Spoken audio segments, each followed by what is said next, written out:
Hello lovelies, welcome to my secret room. In today's video, I want to teach you how to repair a torn lace. Please, all you need to do is watch and listen. The hair we're repairing today is a frontal wig cap that requires filling in the front part of the hair and patching up at the right side of it. So this is the patching part. Guys, please don't throw away your frontals or closures. They can be repaired, okay? So to repair this, we need first of all our ventilating needle, we need our invincible thread, we need an extra lace, we need needles to hold the hair in place like I'm doing just here. You need your mannequin head, obviously, you need scissors, and you also need tweezers.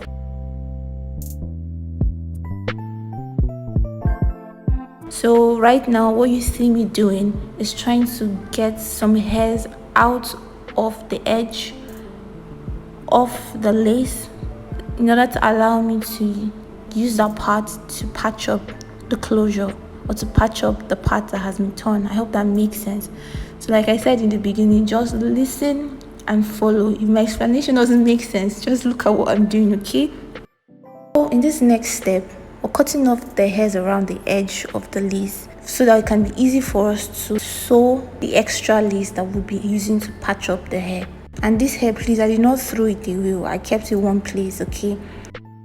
So guys, if you observe very closely, you realize that the knots are still on the lace. So to remove it, you can either tweezer it off or you can apply any hair remover. And right here, all I'm doing is applying hair wax on the hair to get the hairs out of the way, for either applying hair remover like I did here, or you tweezer it, whatever way is best for you. So this is the number of hairs. This is the amount of hair I was able to get out of the part I just cut off. Please don't waste your hairs, I beg you. Try and get as much hairs as you can to easy ventilation, okay?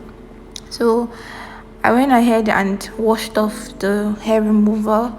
This is how bowed that part looks like. This was actually faster than using tweezers, trust me.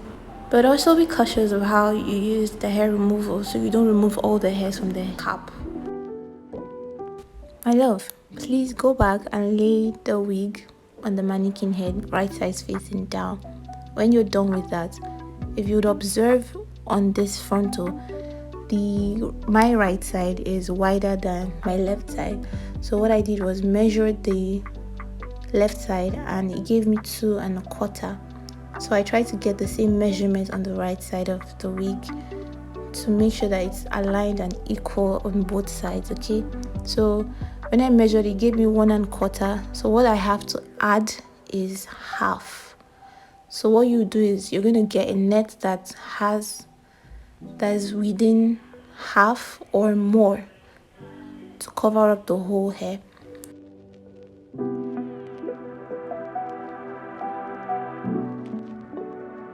So what I'm doing here is just placing the whole hair on the mannequin head to put it in place, okay?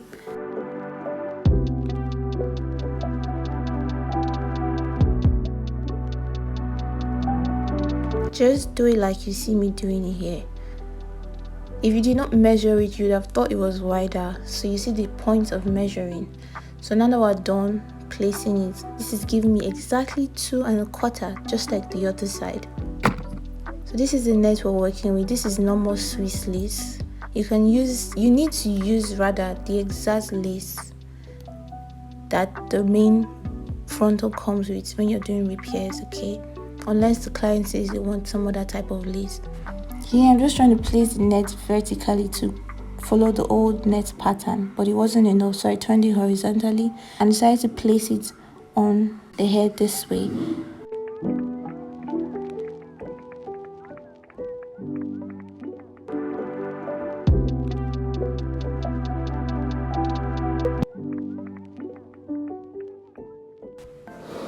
You don't have to remove the pin and put it back like I'm doing. If you have enough pins, you can just place it directly while the other pins are underneath. Make sure that the net is not moving when you're done placing the whole needle. Now I've already sewn to some extent with the nylon thread. The one on the lace is more thinner, like the one I just previously showed you, than this one that you regularly find in the market. This is just a regular fishing net, and this comes in size 0.25 mm. It's, as you can see, bigger than the one that's currently on the lace. So I will send the link down in the description box for you to easily find the one I used on the lace. So guys, this is the funny part. I'm sure this is the part where a lot of us will have a lot of issues. I had to show my mistakes so that you can learn from my mistakes, okay? So in this part, I was struggling so hard because I had the needle fixed in from the wrong direction. And I'll show you how to do it the right way. But also you have to learn that there are two types of stitching, and the two types of stitching I used are the base stitch and the whip stitch. So I only made use of the whip stitch method when I was left with short strand of thread, or I wanted to knot the thread at the end of the line. So this is random stitches, guys. And moment of truth, this thread I used here I got from the extra lace. I didn't buy no thread. So this is how the thread looks. That's why it says rumple, okay? So here I'm just going to show you how to start and how to end a stitch. So first of all, the first thing you have to do is get the ends of the thread, make a loop, a very short loop, just like you want to, that's like a turnover, just like you want to ventilate. Then you pick the hair, I just say hair, you pick a piece of the net, put the ventilating needle through, just like you want to ventilate, okay? So just, you wrap the needle around the thread and you pull it through. Make sure the knot is really tight, okay? You can double this knot or you can make it single, however is your choice. Then this is the base stitch. The looping method is the base stitch method. You loop it again, you hook it on the ventilating needle, you pull it through, and then you make a knot. This is just like single knots, guys. You continue the process till you run out of thread, or till you're about to run out of thread. That's how I was able to knot it all through. Now I explained something about the base stitch. It's like a sewing machine, it comes on top. But the whip method comes from the side, which I'm going to explain to you along the way, okay?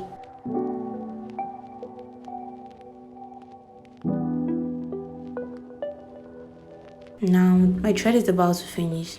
So initially I fixed my needle from the top, but if you notice in this whipping method, I'm fixing it from underneath, and I don't make a loop, but instead I just hook it on the ventilating needle and pull it through. So let me show you that again.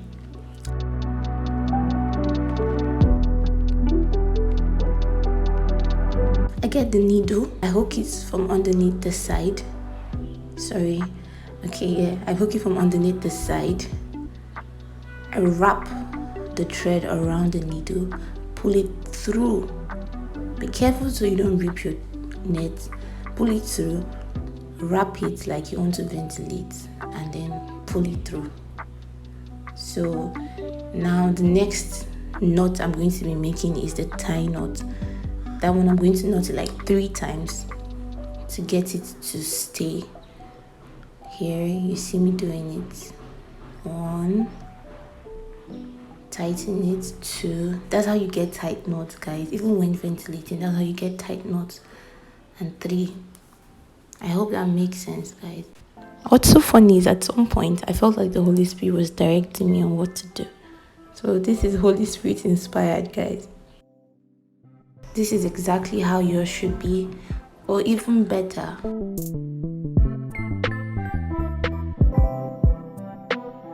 I finished up the whole thing. I'm just going to show you how it looks from the other side. This is what it looks like. It's so pretty, guys. This looks so neatly done. I'm so proud of myself. Please, I hope now with this you can easily repair your net and not throw it away. So just place your hair back on the mannequin head, go back and fill up those nets, Okay, this is what it looks like. This is me filling it up, and then this is the final look, guys. I hope you like it. Then this is also the front that I filled up. Thanks for watching.